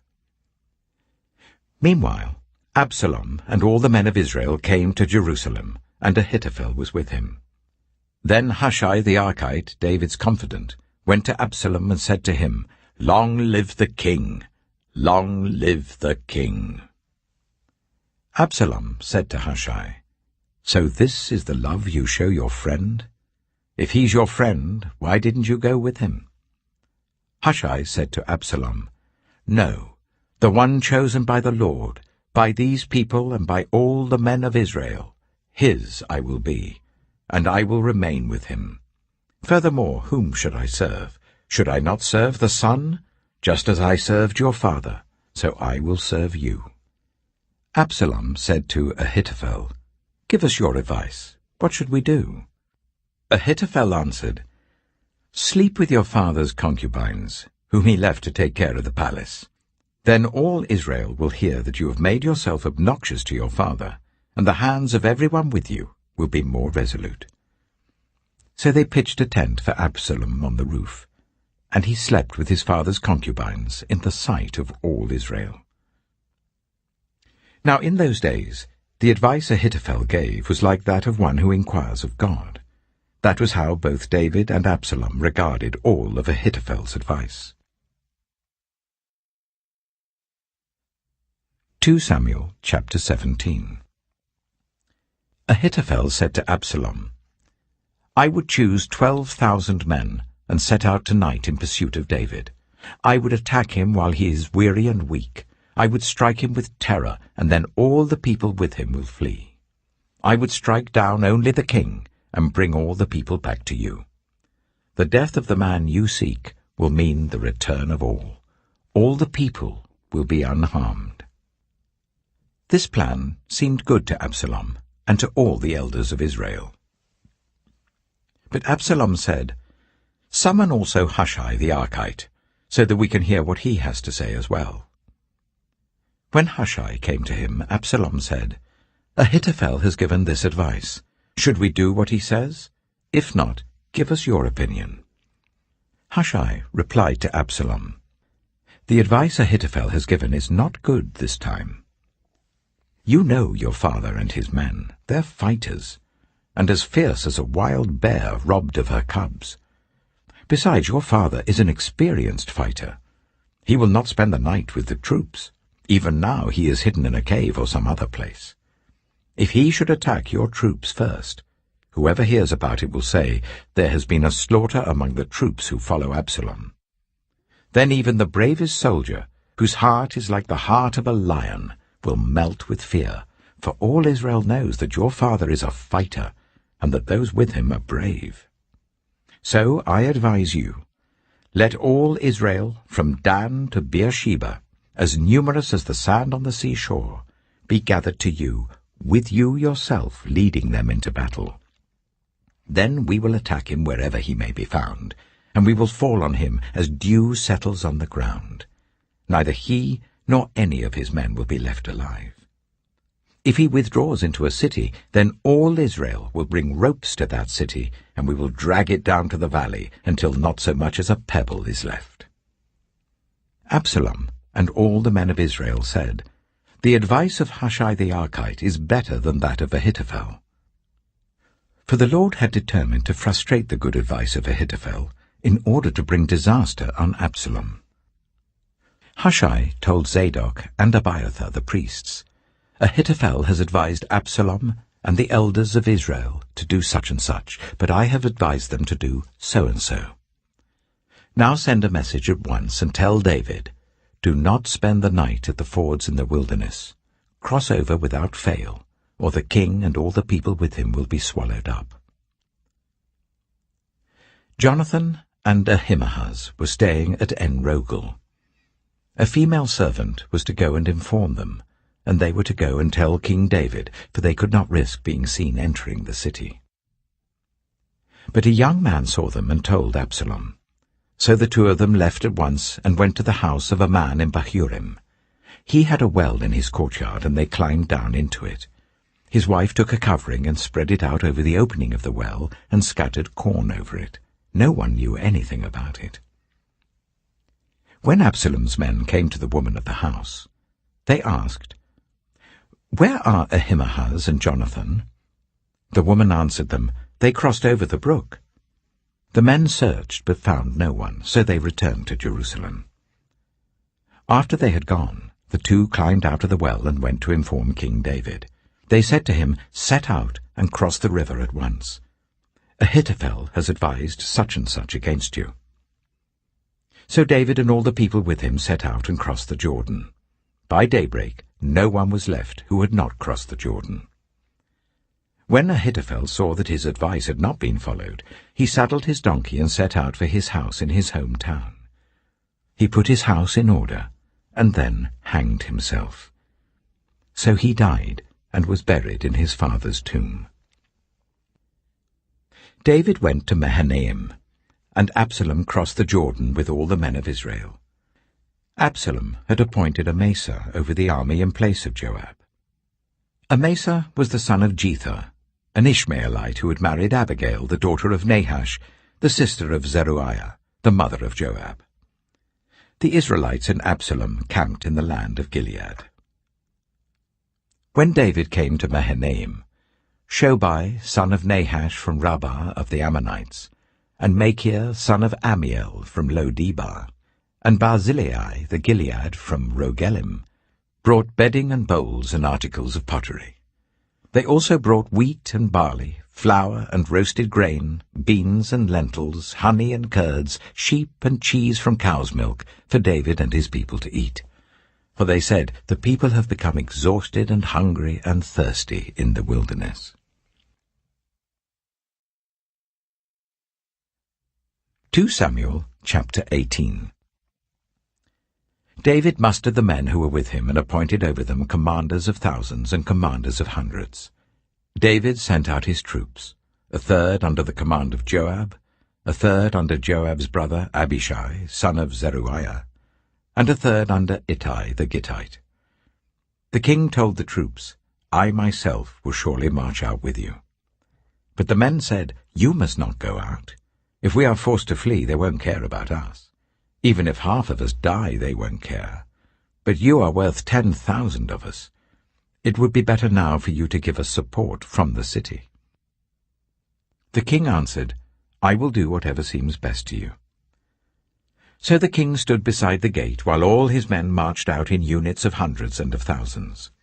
The king commanded Joab, Abishai, and Ittai, "Be gentle with the young man Absalom for my sake." And all the troops heard the king give orders concerning Absalom to each of the commanders. David's army marched out of the city to fight Israel, and the battle took place in the forest of Ephraim. There Israel's troops were routed by David's men, and the casualties that day were great, 20,000 men. The battle spread out over the whole countryside, and the forest swallowed up more men that day than the sword. Now Absalom happened to meet David's men. He was riding his mule, and as the mule went under the thick branches of a large oak, Absalom's hair got caught in the tree. He was left hanging in mid-air while the mule he was riding kept on going. When one of the men saw what had happened, he told Joab, "I have just seen Absalom hanging in an oak tree." Joab said to the man who had told him this, "What? You saw him? Why didn't you strike him to the ground right there? Then I would have had to give you 10 shekels of silver and a warrior's belt." But the man replied, "Even if 1,000 shekels were weighed out into my hands, I would not lay a hand on the king's son. In our hearing, the king commanded you and Abishai and Ittai, protect the young man Absalom for my sake. And if I had put my life in jeopardy, and nothing is hidden from the king, you would have kept your distance from me." Joab said, "I'm not going to wait like this for you." So he took 3 javelins in his hand and plunged them into Absalom's heart while Absalom was still alive in the oak tree. and 10 of Joab's armor-bearers surrounded Absalom, struck him, and killed him. Then Joab sounded the trumpet, and the troops stopped pursuing Israel, for Joab halted them. They took Absalom, threw him into a big pit in the forest, and piled up a large heap of rocks over him. Meanwhile, all the Israelites fled to their homes. During his lifetime, Absalom had taken a pillar and erected it in the king's valley as a monument to himself, for he thought, I have no son to carry on the memory of my name. He named the pillar after himself, and it is called Absalom's monument to this day. Now Ahimaaz, son of Zadok, said, Let me run and take the news to the king that the Lord has vindicated him by delivering him from the hand of his enemies. You are not the one to take the news today, Joab told him. You may take the news another time, but you must not do so today, because the king's son is dead. Then Joab said to the Cushite, Go tell the king what you have seen. The Cushite bowed down before Joab and ran off. Ahimaaz, son of Zadok, again said to Joab, Come what may, please let me run behind the Cushite. But Joab replied, My son, why do you want to go? You don't have any news that will bring you a reward. He said, Come what may, I want to run. So Joab said, Run. Then Ahimaaz ran by the way of the plain and outran the Cushite. While David was sitting between the inner and outer gates, the watchman went up to the roof of the gateway by the wall. As he looked out, he saw a man running alone. The watchman called out to the king and reported it. The king said, If he is alone, he must have good news. And the runner came closer and closer. Then the watchman saw another runner, and he called down to the gatekeeper, Look, another man running alone. The king said, He must be bringing good news too. The watchman said, It seems to me that the first one runs like Ahimaaz, son of Zadok. He's a good man, the king said. He comes with good news. Then Ahimaaz called out to the king, All is well. He bowed down before the king with his face to the ground and said, Praise be to the Lord your God. He has delivered up those who lifted their hands against my lord the king. The king asked, Is the young man Absalom safe? Ahimaaz answered, I saw great confusion, just as Joab was about to send the king's servant and me, your servant, but I don't know what it was. The king said, Stand aside and wait here. So he stepped aside and stood there. Then the Cushite arrived and said, My lord the king, hear the good news. The Lord has vindicated you today by delivering you from the hand of all who rose up against you. The king asked the Cushite, Is the young man Absalom safe?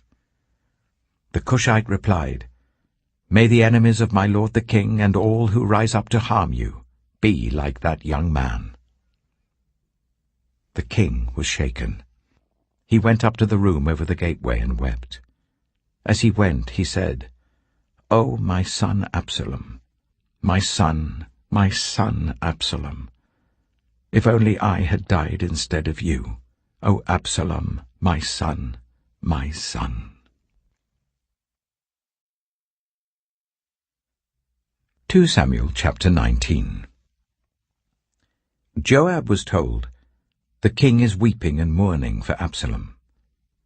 And for the whole army, the victory that day was turned into mourning, because on that day the troops heard it said, The king is grieving for his son. The men stole into the city that day, as men steal in who are ashamed when they flee from battle. The king covered his face and cried out, O my son Absalom, O Absalom, my son, my son. Then Joab went into the house to the king and said, Today you have humiliated all your men who have just saved your life, and the lives of your sons and daughters, and the lives of your wives and concubines. You love those who hate you, and hate those who love you. You have made it clear today that the commanders and their men mean nothing to you. I see that you would be pleased if Absalom were alive today and all of us were dead. Now go out and encourage your men. I swear by the Lord that if you don't go out, not a man will be left with you by nightfall. This will be worse for you than all the calamities that have come on you from your youth till now." So the king got up and took his seat in the gateway.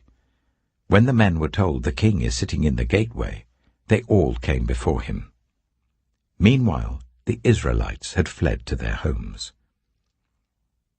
Throughout the tribes of Israel, all the people were arguing among themselves, saying, "The king delivered us from the hand of our enemies. He is the one who rescued us from the hand of the Philistines. But now he has fled the country to escape from Absalom, and Absalom, whom we anointed to rule over us, has died in battle. So why do you say nothing about bringing the king back?" King David sent this message to Zadok and Abiathar, the priests. "Ask the elders of Judah, why should you be the last to bring the king back to his palace, since what is being said throughout Israel has reached the king at his quarters? You are my relatives, my own flesh and blood. So why should you be the last to bring back the king? And say to Amasa, are you not my own flesh and blood? May God deal with me, be it ever so severely, if you are not the commander of my army for life, in place of Joab."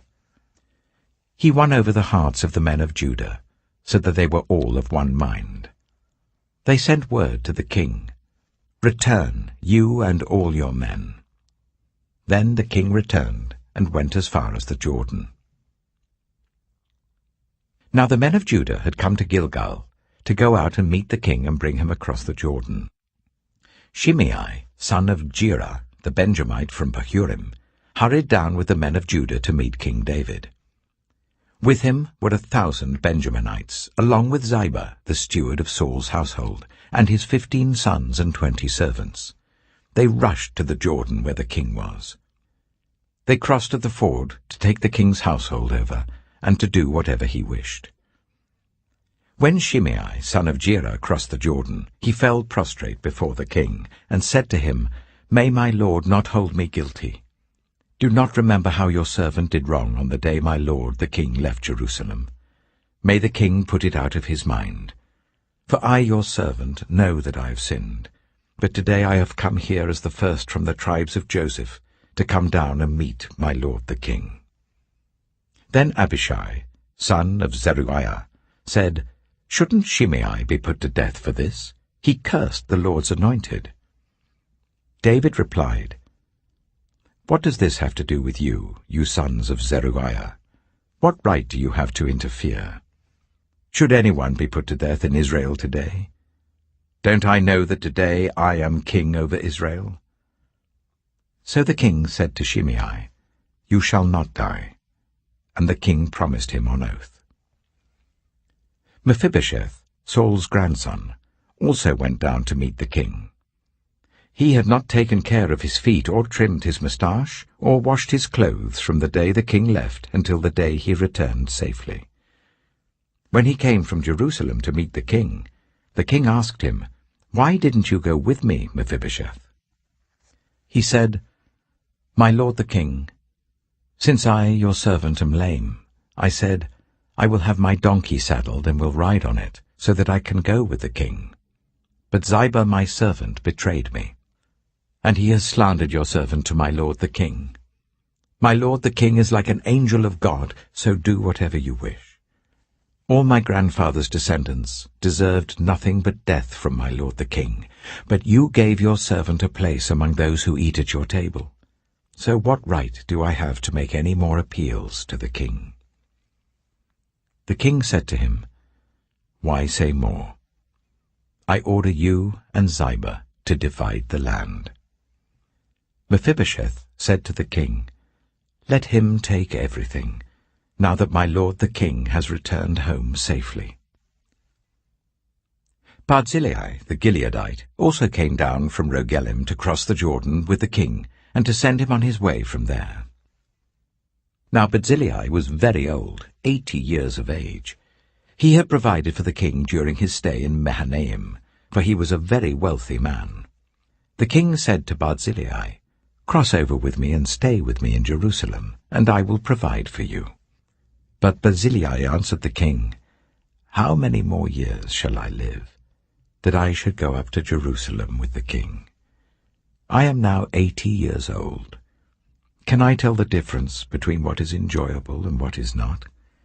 Can your servant taste what he eats and drinks? Can I still hear the voices of male and female singers? Why should your servant be an added burden to my lord the king? Your servant will cross over the Jordan with the king for a short distance, but why should the king reward me in this way? Let your servant return, that I may die in my own town near the tomb of my father and mother. But here is your servant Kimham. Let him cross over with my lord the king. Do for him whatever you wish. The king said, Kimham shall cross over with me, and I will do for him whatever you wish. And anything you desire from me I will do for you. So all the people crossed the Jordan, and then the king crossed over. The king kissed Barzillai and bade him farewell, and Barzillai returned to his home. When the king crossed over to Gilgal, Kimham crossed with him. All the troops of Judah and half the troops of Israel had taken the king over. Soon all the men of Israel were coming to the king and saying to him, Why did our brothers, the men of Judah, steal the king away and bring him and his household across the Jordan, together with all his men? All the men of Judah answered the men of Israel, We did this because the king is closely related to us. Why are you angry about it? Have we eaten any of the king's provisions? Have we taken anything for ourselves? Then the men of Israel answered the men of Judah, We have 10 shares in the king, so we have a greater claim on David than you have. Why then do you treat us with contempt? Weren't we the first to speak of bringing back our king? But the men of Judah pressed their claims even more forcefully than the men of Israel. 2Samuel chapter 20. Now a troublemaker named Sheba, son of Bichri, a Benjaminite, happened to be there. He sounded the trumpet and shouted, We have no share in David, no part in Jesse's son. Every man to his tent, Israel. So all the men of Israel deserted David to follow Sheba, son of Bichri. But the men of Judah stayed by their king all the way from the Jordan to Jerusalem. When David returned to his palace in Jerusalem, he took the 10 concubines he had left to take care of the palace and put them in a house under guard. He provided for them, but had no sexual relations with them. They were kept in confinement till the day of their death, living as widows. Then the king said to Amasa, Summon the men of Judah to come to me within 3 days, and be here yourself. But when Amasa went to summon Judah, he took longer than the time the king had set for him. David said to Abishai, Now Sheba, son of Bichri, will do us more harm than Absalom did. Take your master's men and pursue him, or he will find fortified cities and escape from us. So Joab's men and the Kerethites and the Pelethites and all the mighty warriors went out under the command of Abishai. They marched out from Jerusalem to pursue Sheba, son of Bichri. While they were at the great rock in Gibeon, Amasa came to meet them. Joab was wearing his military tunic, and strapped over it at his waist was a belt with a dagger in its sheath. As he stepped forward, it dropped out of its sheath. Joab said to Amasa, How are you, my brother? Then Joab took Amasa by the beard with his right hand to kiss him. Amasa was not on his guard against the dagger in Joab's hand, and Joab plunged it into his belly, and his intestines spilled out onto the ground. Without being stabbed again, Amasa died. Then Joab and his brother Abishai pursued Sheba, son of Bichri. One of Joab's men stood beside Amasa and said, Whoever favors Joab, and whoever is for David, let him follow Joab. Amasa lay wallowing in his blood in the middle of the road, and the man saw that all the troops came to a halt there. When he realized that everyone who came up to Amasa stopped, he dragged him from the road into a field and threw a garment over him. After Amasa had been removed from the road, everyone went on with Joab to pursue Sheba, son of Bichri. Sheba passed through all the tribes of Israel to Abel-Beth-Maachah, and through the entire region of the Bichrites, who gathered together and followed him. All the troops with Joab came and besieged Sheba in Abel-Beth-Maachah. They built a siege ramp up to the city, and it stood against the outer fortifications. While they were battering the wall to bring it down, a wise woman called from the city, "Listen, listen! Tell Joab to come here so that I can speak to him." He went towards her, and she asked, "Are you Joab?" "I am," he answered. She said, "Listen to what your servant has to say." "I'm listening," he said. She continued, "Long ago they used to say, 'Get your answer at Abel,' and that settled it. We are the peaceful and faithful in Israel. You are trying to destroy a city that is a mother in Israel. Why do you want to swallow up the Lord's inheritance?" "Far be it from me," Joab replied. "Far be it from me to swallow up or destroy. That is not the case. A man named Sheba, son of Bichri, from the hill country of Ephraim, has lifted up his hand against the king, against David. Hand over this one man, and I'll withdraw from the city." The woman said to Joab, "His head will be thrown to you from the wall." Then the woman went to all the people with her wise advice, and they cut off the head of Sheba, son of Bichri, and threw it to Joab. So he sounded the trumpet, and his men dispersed from the city, each returning to his home. And Joab went back to the king in Jerusalem. Joab was over Israel's entire army. Benaiah, son of Jehoiada, was over the Kerethites and the Pelethites. Adoniram was in charge of forced labor. Jehoshaphat, son of Ahilud, was recorder.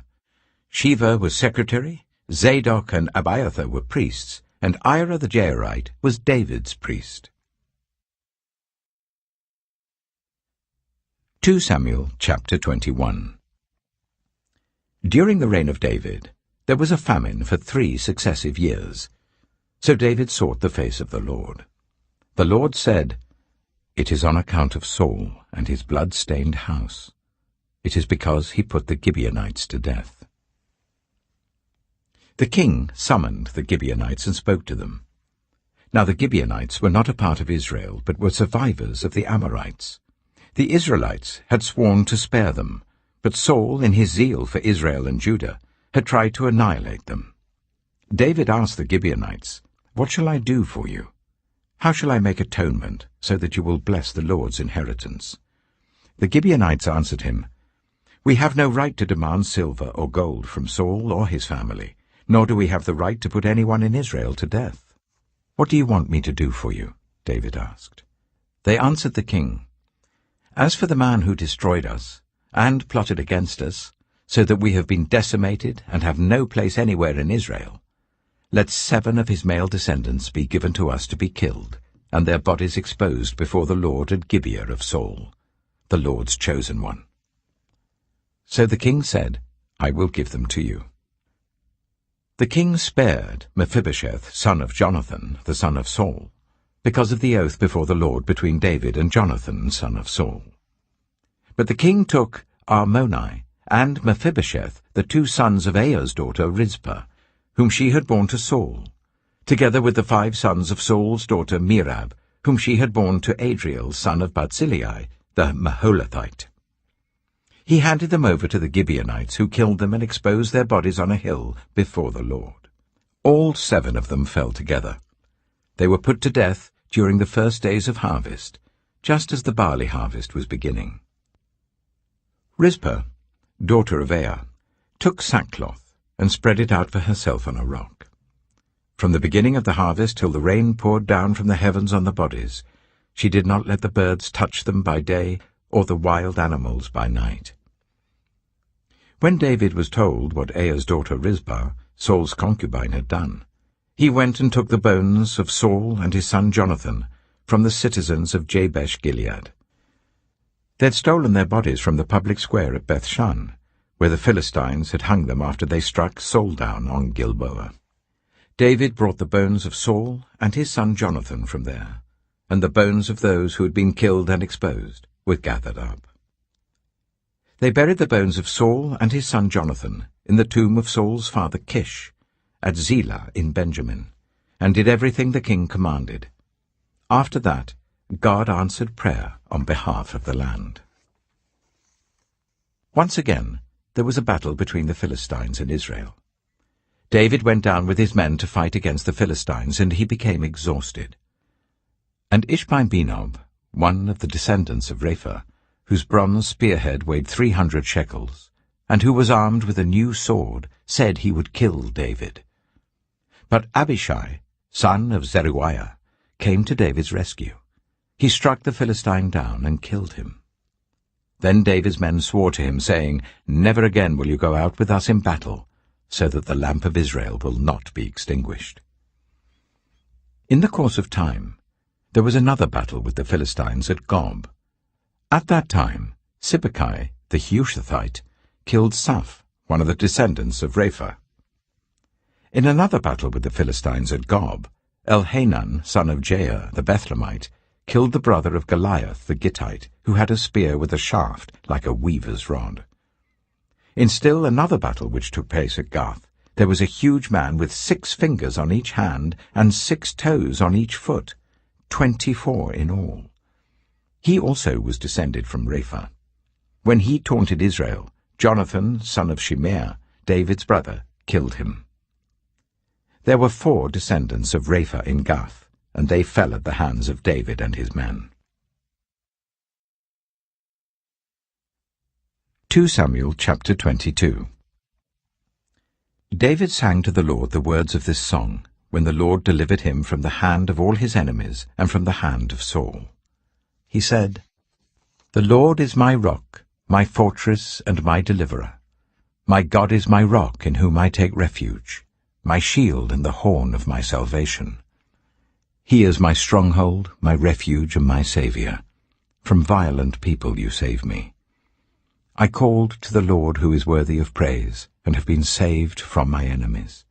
The waves of death swirled about me, the torrents of destruction overwhelmed me. The cords of the grave coiled around me, the snares of death confronted me. In my distress I called to the Lord. I called out to my God. From his temple he heard my voice. My cry came to his ears. The earth trembled and quaked. The foundations of the heavens shook. They trembled because he was angry. Smoke rose from his nostrils. Consuming fire came from his mouth. Burning coals blazed out of it. He parted the heavens and came down. Dark clouds were under his feet. He mounted the cherubim and flew. He soared on the wings of the wind. He made darkness his canopy around him, the dark rain clouds of the sky. Out of the brightness of his presence bolts of lightning blazed forth. The Lord thundered from heaven, the voice of the Most High resounded. He shot his arrows and scattered the enemy. With great bolts of lightning he routed them. The valleys of the sea were exposed, and the foundations of the earth laid bare at the rebuke of the Lord, at the blast of breath from his nostrils. He reached down from on high and took hold of me. He drew me out of deep waters. He rescued me from my powerful enemy, from my foes who were too strong for me. They confronted me in the day of my disaster, but the Lord was my support. He brought me out into a spacious place. He rescued me because he delighted in me. The Lord has dealt with me according to my righteousness. According to the cleanness of my hands he has rewarded me. For I have kept the ways of the Lord. I am not guilty of turning from my God. All his laws are before me. I have not turned away from his decrees. I have been blameless before him, and have kept myself from sin. The Lord has rewarded me according to my righteousness, according to my cleanness in his sight. To the faithful, you show yourself faithful. To the blameless, you show yourself blameless. To the pure, you show yourself pure. But to the devious, you show yourself shrewd. You save the humble, but your eyes are on the haughty to bring them low. You, Lord, are my lamp. The Lord turns my darkness into light. With your help I can advance against a troop. With my God I can scale a wall. As for God, his way is perfect. The Lord's word is flawless. He shields all who take refuge in him. For who is God besides the Lord? And who is the rock except our God? It is God who arms me with strength and keeps my way secure.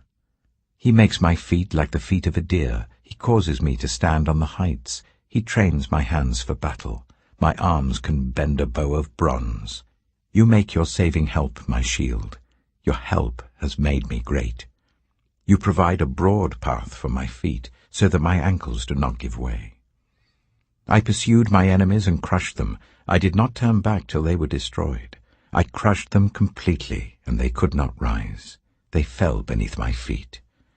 You armed me with strength for battle. You humbled my adversaries before me. You made my enemies turn their backs in flight, and I destroyed my foes. They cried for help, but there was no one to save them. To the Lord, but he did not answer. I beat them as fine as the dust of the earth. I pounded and trampled them like mud in the streets. You have delivered me from the attacks of the peoples. You have preserved me as the head of nations. People I did not know now serve me. Foreigners cower before me. As soon as they hear of me, they obey me. They all lose heart. They come trembling from their strongholds. The Lord lives. Praise be to my rock. Exalted be my God, the rock, my Saviour. He is the God who avenges me, who puts the nations under me, who sets me free from my enemies. You exalted me above my foes. From a violent man you rescued me. Therefore I will praise you, Lord, among the nations. I will sing the praises of your name. He gives his king great victories. He shows unfailing kindness to his anointed, to David and his descendants forever. 2 Samuel chapter 23. These are the last words of David. The inspired utterance of David, son of Jesse, the utterance of the man exalted by the Most High, the man anointed by the God of Jacob, the hero of Israel's songs. The Spirit of the Lord spoke through me. His word was on my tongue. The God of Israel spoke. The Rock of Israel said to me, When one rules over people in righteousness, when he rules in the fear of God, he is like the light of morning at sunrise on a cloudless morning, like the brightness after rain that brings grass from the earth. If my house were not right with God, surely he would not have made with me an everlasting covenant, arranged and secured in every part. Surely he would not bring to fruition my salvation and grant me my every desire. But evil men are all to be cast aside like thorns, which are not gathered with the hand. Whoever touches thorns uses a tool of iron or the shaft of a spear. They are burned up where they lie. These are the names of David's mighty warriors. Josheb-Bashebeth, a Tachimonite, was chief of the three.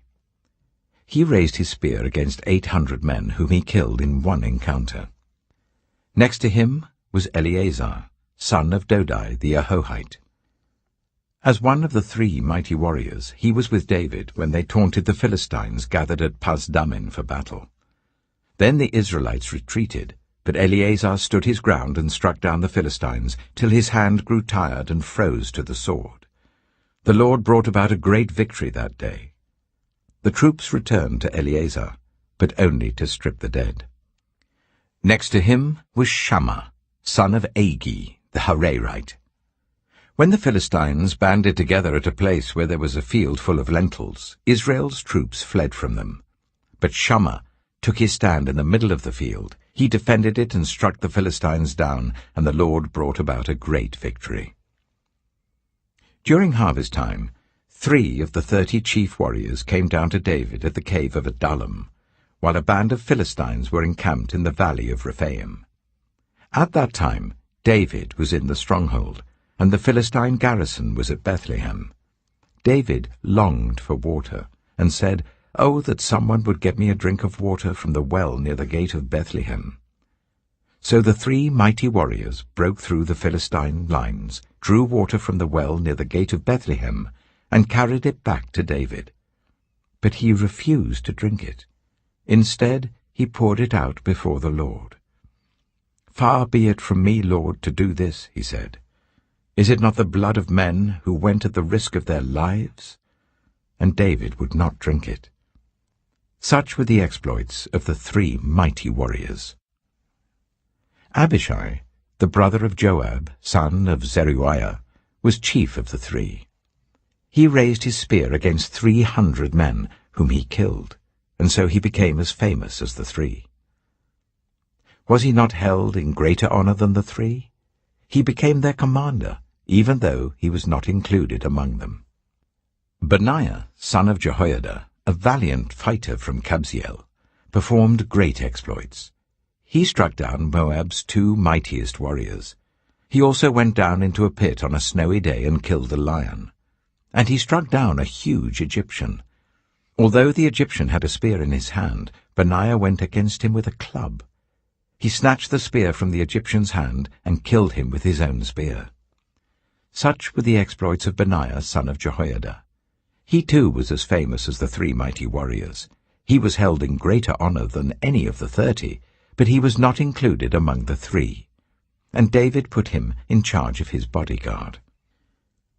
Among the 30 were Asahel, the brother of Joab, Elhanan, son of Dodo, from Bethlehem, Shammah, the Harodite, Elika, the Harodite, Helez, the Paltite, Ira, son of Ikesh, from Tekoa, Abiezer, from Anathoth, Sibbecai, the Hushathite, Zalmon, the Ahohite, Maharai, the Netophathite, Heled, son of Baanah, the Netophathite, Ittai, son of Ribai, from Gibeah in Benjamin, Benaiah, the Pirathonite, Hiddai, from the ravines of Gaash, Abi-Albon, the Arbathite, Asmaveth, the Barumite, Eliabah, the Shaalbonite, the sons of Jashen, Jonathan, son of Shammah, the Hararite, Ahiam, son of Sherah, the Hararite, Eliphalet, son of Ahasbai, the Maacathite, Eliam, son of Ahithophel, the Gilonite, Hezro, the Carmelite, Perai, the Arbite, Igal, son of Nathan from Zobah, the son of Hagrai, Zelek, the Ammonite, Naharai, the Beerothite, the armor-bearer of Joab, son of Zeruiah, Ira, the Ithrite, Gareb, the Ithrite, and Uriah, the Hittite. There were 37 in all.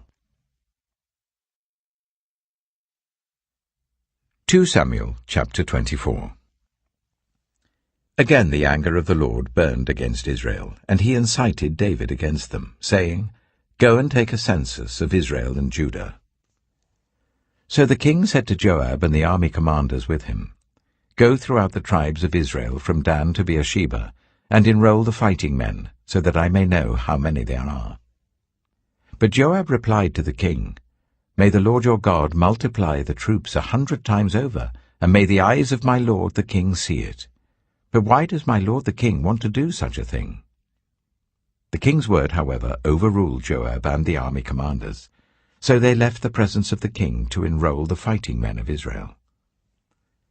After crossing the Jordan, they camped near Aroer, south of the town in the gorge, and then went through Gad and on to Jazer. They went to Gilead and the region of Tatim Hodshai, and on to Dan Jair, and around towards Sidon. Then they went towards the fortress of Tyre, and all the towns of the Hivites and Canaanites. Finally, they went on to Beersheba in the Negev of Judah. After they had gone through the entire land, they came back to Jerusalem at the end of 9 months and 20 days. Joab reported the number of the fighting men to the king.